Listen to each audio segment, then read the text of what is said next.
예수님이 이 땅에 나실 때 꼭 필요한 인물이 있었습니다. 물론 마리아, 요셉 이런 엄마, 아빠 빼놓고요.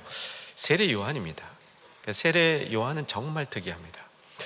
왜 특이하냐면 보통 어떤 사람의 길을 준비하는 것은 동일 집단 안에 있는 무슨 다른 친구나 동료가 증거하는 건 있어도 전혀 다른 집단에서 세례 요한도 나름 하나의 운동을 이끌었던 종교적 리더였거든요. 그런데 자신의 모든 일들이 나를 위한 게 아니고 내가 뭐를 이루려는 게 아니고 내 뒤에 오실 한 분을 증거하기 위함이다, 이렇게 말하는 경우는 쉽지 않습니다. 둘이 무슨 교감이 있었던 것도 아니고 같은 선생님 밑에서 자란 것도 아닌데 이건 정말 특이한 일이죠. 세례 요한은 예수님을 잘 증거했습니다. 정말 증거를 잘했어요. 예수님을 보면서 어린 양이다, 아주 예수님이 하실 사역을 전곡으로 찌릅니다. 자신은 예수님의 신들매도 풀 이런 자격이 없다, 이런 말도 정말 보통 사람이 할 수 있는 이야기가 아니었죠. 자기도 상당한 인기인이었는데 당대에. 자, 그 세례 요한은 어떻게 태어났을까요? 그의 아버지는 사가랴라고 이름하는 제사장이었고요, 어머니는 엘리사벳이었습니다. 엘리사벳은 성경에 보면 마리아와 친족이었습니다. 그러니까 세례 요한과 예수님은 사촌이었다고 보는 건 너무 무리하고요, 친족은 확실합니다. 다만 아버지 쪽 친족은 아니었어요. 사가랴의 직업이 제사장이었으니까 보나마나 그의 지파는 어디였을까요? 레위였겠죠. 그리고 예수님 지파는 우리가 다 아는 대로 유다 지파고요, 예수님 세례 요한 레위 지파는 제사장, 예수님 유다 지파는 왕, 이렇게 지파가 다릅니다. 그러니까 모계로 친족이었다 보시면 되겠습니다. 당시에 제사장은 그렇게 사회적 지위가 높은 위치는 아니었습니다. 대제사장은 굉장히 높은 위치였지만 일반 제사장들은 수도 많았고요, 그저 한 중간 정도 되는 이 삶, 어쩌면 중간보다도 더 어려운 삶을 살았을지 모릅니다. 제사장 수가 너무 많았기 때문에 자기 순번이 되어서 제사 일을 수종드는 것조차도 가끔씩 있는 일이었고요, 세례 요한의 아버지 스가랴가 자기에게 그런 순번이 떨어져서 제사 드리러 이제 성전에 들어갔다가, 성소에 들어갔다가 거기서 천사를 만납니다. 천사가 네가 아들을 낳을 거다. 예수님 때는 엄마에게, 마리아에게 이런 수태고지가 있었다면 세례 요한은 아버지에게 그런 수태고지가 있었던 겁니다. 사가랴가 이 말을 듣고 믿었습니까? 안 믿었습니까? 왜 안 믿었을까요? 아내의 나이가 많았기 때문이죠. 결과 어떻게 됐습니까? 말을 못하게 됐습니다. 굳었던 혀가 언제 풀렸냐면 세례 요한이 태어났을 때 이름을, 당시에는 이제 이렇게 주로 지었다 그래요. 아버지 이름 있잖아요. 아버지에게 주니어 붙이면 이제 뭐 미국식 이름으로 아무개 주니어 이런 식으로 아버지의 이름이나 조상의 이렇게 할아버지의 이름을 그대로 따 지었는데, 그렇게 지으려고 그러니까 사가랴가 아니라고 뭐라고 짓자고요? 요한이라고. 그 순간 굳었던 혀가 풀린 겁니다. 이걸 통해서 뭐를 보여주냐면 징조를 보여주는 거죠. 이것도 증거예요. 세례 요한이 특별한 이런 그 배경을 통해서 태어났다 하는 증거를 보여주는 겁니다. 근데 오늘 그 사가랴가 이렇게 자기가 어눌해졌던 혀가 풀리면서 이 풀린 혀로 하나님 앞에 찬송을 돌려드리는 겁니다. 이 찬송이 본문의 내용인데 매우 의미 있는 찬송입니다. 67절에 보면 사가랴가 성령의 충만함을 받아서 예언하면서 찬송을 부르는 겁니다. 이 찬송은 예수님이 이 땅에 오셔서 사람들에게 일어날 일이 무엇인가를 노래하는 겁니다. 가장 중요한 핵심이 좀 어려운 단어인데 속량입니다. 우리 오늘 같이 우리 교회학교 자녀들이 예배를 드리는데 이 단어가 좀 어려워서 미안해요. 근데 저는 어떤 의미에서 우리 자녀들은 그죠? 교회 학교에서부터 어려운 성경의 개념도 필요한 것이라면 잘 배워갈 수 있기를 바랍니다. 속량 한번 다 같이 크게 따라했으면 좋겠습니다. 속량. 이 속량이라는 말은 구원이죠. 쉽게 얘기하면 구원입니다. 예수님이 이 땅에 오신 이유는 사람들을 구원하는데 그냥 단순히 구원이라고 얘기한 것이 아니라 구원의 큰 깊은 의미를 다 함의할 수 있는 특별한 용어를 사용했는데 그게 속량인 것이죠. 자, 68절 같이 한번 읽겠습니다. 시작.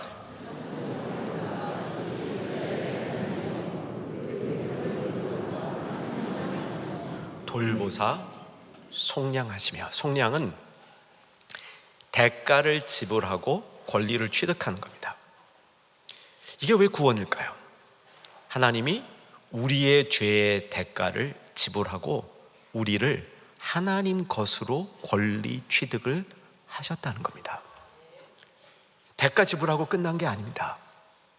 그냥 필요한 값 던져주고 가신 게 아닙니다. 그 대상을 자기 것으로 취득하신 것까지 포함되어 있다는 사실이죠. 여러분, 이거를 성경 다른 데서는 우리의 구원을 그러기 때문에 어둠에서 빛으로 옮겨졌다고 얘기합니다. 흑암의 권세에서 건져내사 아들의 나라, 아들의 빛의 나라, 아들의 사랑하는 아들의 빛의 나라, 이렇게 옮겨졌다고 얘기하는 겁니다.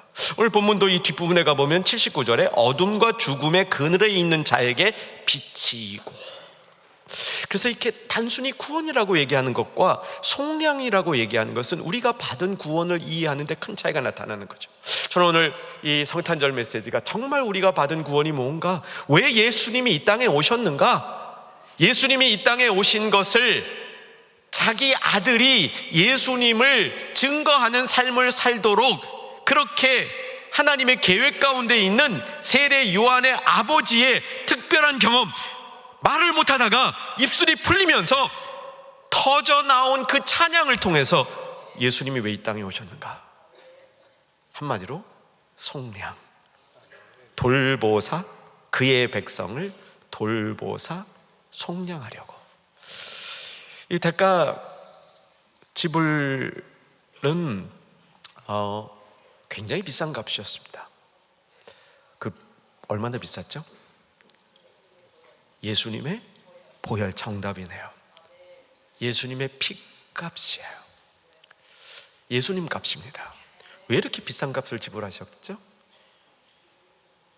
내 죄가 무거워요. 우리 모두의 죄가 무거워요.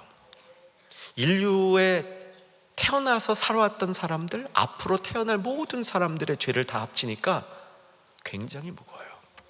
그래서 아주 비싼 값을 지불한 겁니다. 이거를 내어주셨다 그래요. 하나님이 그의 아들을 내어주셨다. 그러므로 우리도 우리 자신을 내어주는 삶을 살아야 합니다. 여기 있는 귀한 다음 세대의 우리 자녀들, 예수님이 여러분들을 위해서도 자신을 내어주셨습니다. 여러분의 긴 삶을 통해서 자신을 잘 연마하고 훈련하고 훌륭하게 되어서 다른 사람들을 위해 자신을 내어주는 삶을 사는 것이 예수님을 따라가는 삶이 된다는 사실을 오늘 다시 한번 마음속에 담을 수 있기를 소망합니다. 예수님이 이렇게 자신을 내어주실 때 이게 그냥 내어주신 게 아니고요, 여기에 약속, 언약대로 내어주셨다 이렇게 되어 있습니다. 다시 한번 오늘 본문을 봐주시면 69절입니다. 69절을 제가 읽을게요. 우리를 위하여 구원의 뿔을, 구원의 뿔, 이건 예수님을 말하는 겁니다. 구원의 뿔을 그 종 어디의 집에?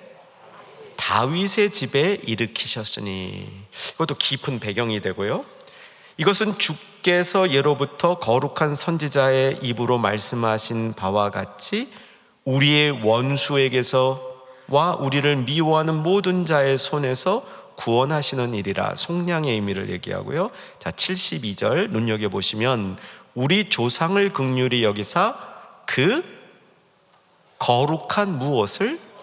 언약을 기억하셨으니. 자기를 내어준 이유가, 우리를 위하여 돌보사 속량하신 이유가 언약에 근거하고 있답니다.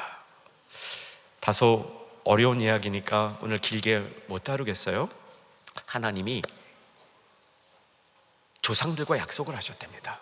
그 조상의 대표가 다윗이고요. 조금 더 뒤에 나오면 아브라함도 나타나요. 아브라함도 73절에 보면 우리 조상 아브라함에게 하신 뭐라? 맹세라. 언약, 맹세, 이런 것 때문에 아들 예수님을 내어주셨다는 겁니다. 약속을 지키려고. 자, 여러분, 아주 간단하게 한번 둘러보십시다. 여러분, 약속을 잘 지키고 사십니까? 이 시대가 약속을 잘 지키고 사는 세대 같습니까? 우리 자녀들이 약속 지키는 법을 배우고 배우면서 잘할 것 같습니까? 제가 볼 때 잘 그런 것 같지 않아요. 너무 약속을 안 지키는 시대가 돼버렸습니다. 특별히 지도자들이 더한 것 같아요. 약속을 지키지 아니하는 시대를 만든다는 것이 얼마나 무서운 잘못인지를 어른들이 점점 잊어버리는 것 같습니다. 우리는 그래서 오늘 다시 한번 하나님이 얼마나 약속을 잘 지키신 분이라는 사실을 깨달아야 합니다. 조상 다윗, 아브라함과 한 약속을 기억하셔서 이제 하나님의 백성을 구하려고 예수님을 보내셔서 속량하셨다는 거예요. 어려운 단어지만 예수님을 보내서 속량하셨다는 겁니다. 그래서 우리가 이렇게 성탄절을 즐거워하는 겁니다. 왜 성탄절이 즐겁습니까? 이제 나이 드신 분들은 선물도 안 받잖아요. 주기만 해야 되잖아요. 근데 왜 성탄절이 즐거워요? 그저 즐기던, 우리가 어려서부터 지켜왔던 그런 명절이니까 아니잖아요. 정말 귀한 일이 우리 가운데 일어났던 것 아닙니까? 하나님이 그냥 아기 예수를 보내주신 게 아니라 약속대로 보내주셨다는 게, 약속대로 조상들과 한 약속을 지키려고 보내주셨는데, 여기 기가 막힌 단어가 나옵니다. 72절에 보면 다시 봅니다. 우리 조상을 긍휼히 여기사 그 거룩한 언약을 어떻게 하셨으니? 기억하셨습니다. 우리가 약속을 지키지 않을 때에도 하나님은 스스로 하신 약속을 기억하신다는 겁니다. 맹세하셨기 때문에.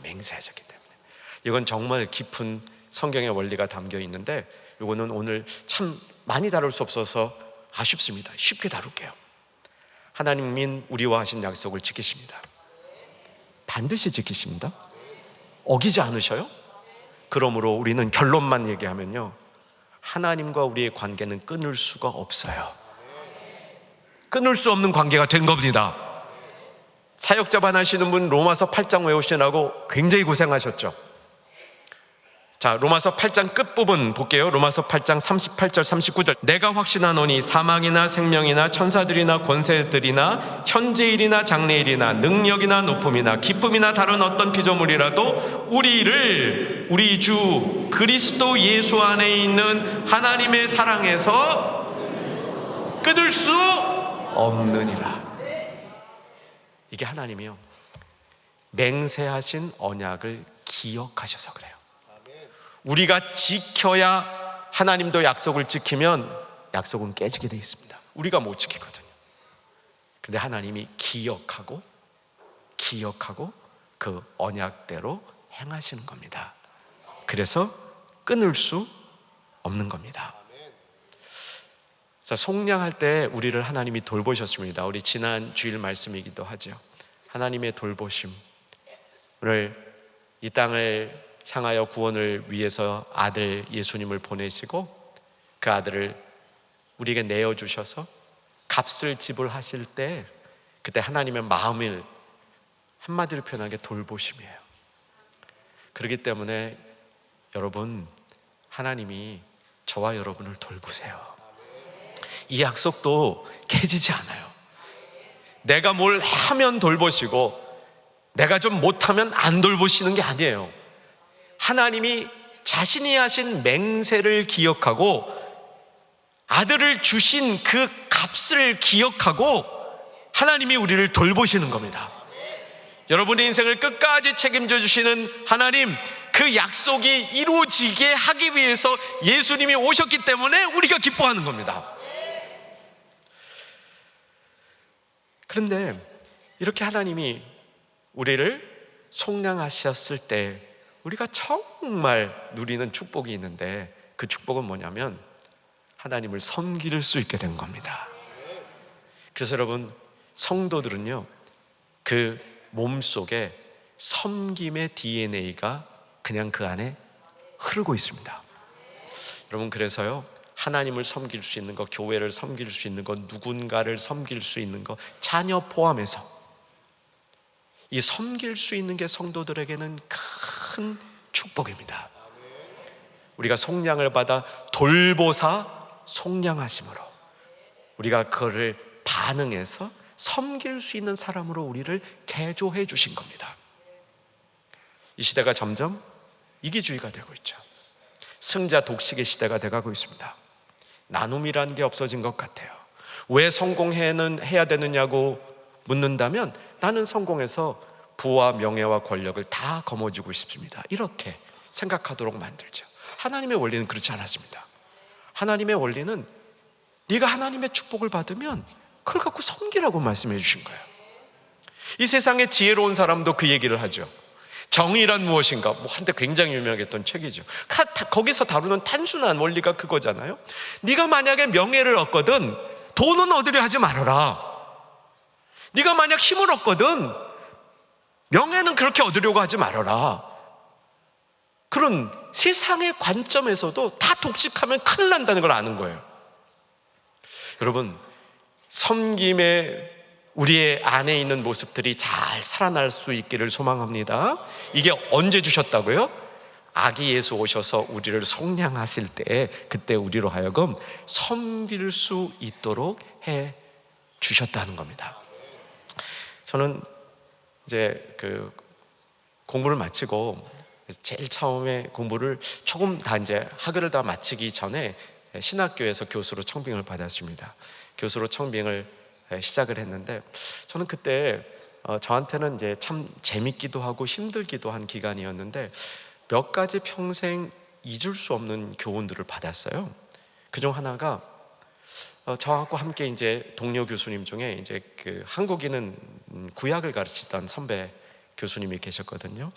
그리고 나머지 분들은 뭐 중국 분들 또 뭐 이렇게 외국 분들이 쭉 교수로 계셨던 신학교였는데, 그 선배 구약학 교수님이 제가 부임하고 첫날 이렇게 한국 사람이니까 서로 이제 대화를 나누게 됐는데, 저한테 그런 얘기를 하는 거예요. 나는 이 신학교가 참 좋대요. 사실은 학생들도 저 외국에서 온 학생, 주로 아프리카, 아시아 이런 데서 교회가 발달하지 못해서 온 학교 신학생들이었기 때문에 그렇게 수준 높은 학교가 아니었거든요. 근데 그 구약 교수님도 참 구약학을 많이 공부하신, 제대로 공부하신 학자셨어요. 근데 저한테 이렇게 말씀하시기를, 나는 이 학교 섬기는 게 참 좋대요. 그러면서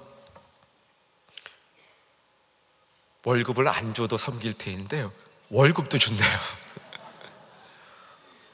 저는 그 얘기가 정말 제 마음속에 얼마나 깊게 자리 잡았는지를 몰라요. 그래서 가끔씩 저의 이 교훈을 나눠요. 우리는 하나님을 그냥 섬길 수 있도록 하나님이 만드셨습니다. 정말. 그런데 우리가 하나님을 또 다른 사람을 잘 섬길 수 있도록 하나님이 주신 이 마음들을 우리가 잘 갖고 와야 됩니다. 오늘 본문을 한번 눈여겨보시면 참 귀한 교훈을 우리에게 주고 있는데, 어떻게 섬길 수 있다고 얘기하냐면 75절입니다. 같이 한번 집중해서 읽으면 좋을 것 같습니다. 어떻게 섬기라고 하셨는지 확인하면서 읽겠습니다.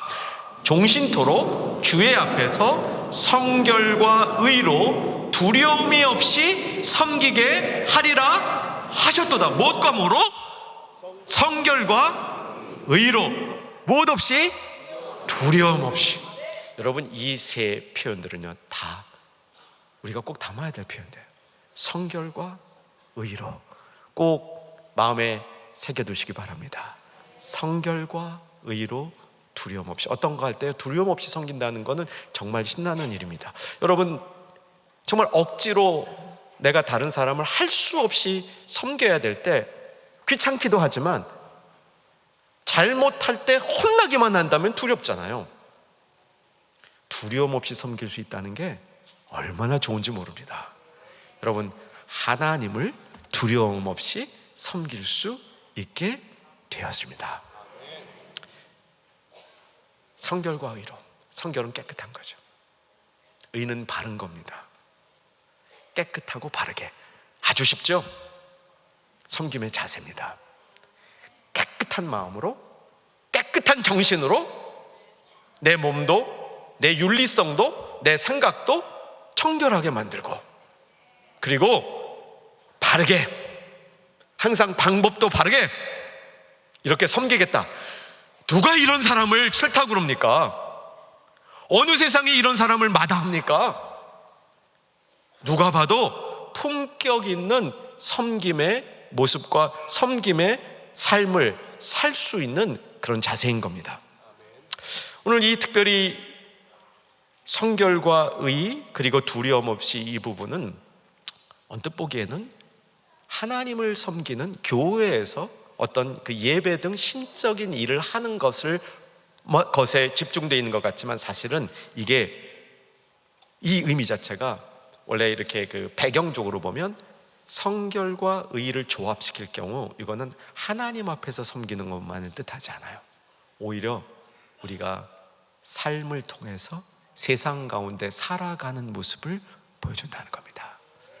저는 오늘 함께하는 우리 귀한 다음 세대, 차세대, 우리 청년들, 그리고 우리 주일학교 자녀들에게 이 축복을 꼭 드리고 싶습니다. 깨끗하고 바르게, 깨끗하고 바르게 세상을 사는 여러분들 되시기를 주의 이름으로 축복하며, 성령이 여러분을 그렇게 인치시고 도울 것을 확신합니다. 두려움 없이 세상을 살아가는 원리를 가르쳐 주고 있는 겁니다. 우리 모두 순결한 영혼 되기를 더 사모하십시다. 이 시대를 이길 수 있는 길이에요. 의가 무엇인지를 배워가며 바른 것을 추구하는 성도들이 될 때에 이 세상 안에서 더욱 빛나는 삶을 살게 된다는 겁니다. 섬김에는 격조가 있어야 됩니다. 섬김에는 품격이 있어야 됩니다. 예수님의 섬김이 그런 섬김이었죠. 예수님의 섬김을 가장 잘 볼 수 있는 자리가 만찬을 하면서 제자들의 발을 씻어준 거겠죠. 만찬을 하면서 발을 씻어줄 때 예수님이 하신 말씀이 있습니다. 요한복음 13장 15절과 16절인데 자막 있으면 올려주시고요, 잘 들으셔도 됩니다. 내가 진실로 진실로 너희에게 이르노니 종이 주인보다 크지 못하고, 종은 제자들이에요. 주인은 예수님입니다. 종이 주인보다 크지 못하고 보냄을 받은 자가 보낸 자보다 크지 못한다. 너희가 이것을 알고 행하면 복이 있다. 이건 행간을 읽어야 됩니다. 예수님이 큰 자인데 제자들을 섬기고 있다는 겁니다. 네가 이것의 진짜 의미를 알고 너도 그대로 행하면 복이 있다라고 말씀해 주시는 거예요. 예수님이 팔복을 말씀하셨죠. 다 아시죠? 팔복? 내용은 지금 기억난다 할지라도 예수님이 팔복을 말씀하셨다는 건 아시죠? 예. 9번째 복도 기억하시는 분들 있으시죠? 주는 자가 받는 자보다 복이 있도다. 사도행전 20장에 나오죠? 이것도 예수님이 직접 하신 복이 있다예요. 10복입니다. 10복, 10번째 복. 큰 자가 작은 자를 섬기는 것은 이 세상에는 흔치 않은 원리인데 하나님 나라에는 너무나 흔한 원리다라고 가르쳐 주는 겁니다. 여러분, 오늘 성탄의 기쁨을 맞이한 우리 온 충현의 가족들이 섬김의 품격이 있는 성도들 되시기를 주의 이름으로 축복합니다. 증인이 되는 것은 하나님을 섬기는 것과 동일한 겁니다. 세례 요한의 이제 그 삶을 사가랴가 한마디로 요약하고 있죠. 76절에 이 아이여, 세례 요한이죠, 내가 지극히 높으신 이의 선지자라 일컬음을 받고 주 앞에 가서 그 얘기를 뭐 하리라? 준비하리라. 세례 요한의 일은 예수님의 일을 준비하는 거였고요. 이 준비한다는 것은 증거하는 겁니다. 저는 2025년 우리 충현의 가족들이 더욱더 증거의 능력이 있는 이런 가족들이 될 수 있기를 소망합니다. 오늘 성탄의 메시지를 특별히 세례 요한의 메시지로 삼으면서 우리가 2025년을 내다보면서 예수님 증거하는 일에 있어서도 우리가 좀 전문가가 되는 도전을 해봤으면 좋겠다. 2025년을 맞이하면서 우리 교회적인 기도 제목이 되어야 되겠습니다. 예수님을 증거하는 일에도 전문가가 되자. 우리 5대 목표를 한번 살펴보시면요, 예배 잘 드리는 게 하나 있어요. 증거 잘하는 건 몇 개 있냐면 3개 있어요. 3개. 어떻게 3개입니까? 민족 복음화, 전도죠. 세계 선교, 이웃 사랑, 3가지예요. 증거는. 그리고 훈련이에요. 천국 일꾼 양성. 그렇죠. 증거가 더 많아요. 저는 충영교회 많은 성도님들이 상당히 수준 있는 예배자라고 믿고 있습니다. 여러분이 아멘 안 하시니까 믿고 싶습니다. 되어 주시기를 바랍니다. 그러면 정말 예배의 전문가라는 게 뭐냐? 내가 예배를 익힌 사람이라는 게 어떤 사람이냐는 거죠.